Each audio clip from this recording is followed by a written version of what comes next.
ఇలాంటి మరెన్నో వీడియోలు చూడడానికి like, share, subscribe and comment. ఈరోజు ఈ వీడియోలో 2024 సంవత్సరంలో బతుకమ్మ 8వ రోజు పూల సంబరంలో వెన్న ముద్దల బతుకమ్మ విశిష్టత ఏమిటో తెలుసుకుందాము.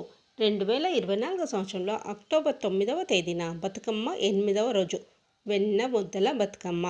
మహాలయ అమావాస్య రోజు ప్రారంభమైనట్టి బతుకమ్మ పండుగ ఆషాఢ సప్తమి రోజున 8వ రోజు వెన్న ముద్దల బతుకమ్మగా జరుపుకుంటాము. అష్టమే చంద్ర విభాజ అని లలితా సహస్రనామాలలో అమ్మవారిని పూజిస్తాము. అంటే అష్టమి రోజున చంద్రుడు ఏ విధంగా కళలతో ఉంటాడో ఆ విధంగా అమ్మవారు కూడా అష్టమి చంద్రుని పోలినట్టి రూపాన్ని కలిగినట్టి అమ్మవారిని నేను పూజిస్తున్నాను అని అర్థం. ఈరోజు 8వ రోజు అమావాస్య నుంచి 8వ రోజు చంద్రుడు వెన్నెలలో ప్రకాశిస్తూ ఉంటాడు. చంద్రుడు వెన్నెలలో ఎలా ప్రకాశిస్తూ ఉన్నాడో మనం కూడా అంతే ఉత్సాహంగా ఉండాలని ఈరోజు వెన్నను ప్రసాదంగా నివేదిస్తారు.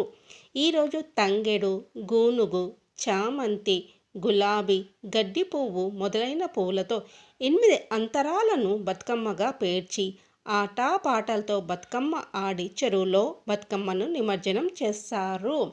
వెన్న ముద్దల బతుకమ్మ కోసం ప్రసాదంగా వెన్న, నెయ్యి, నువ్వులు మరియు బెల్లంతో చేసిన వంటకాన్ని సిద్ధం చేస్తారు.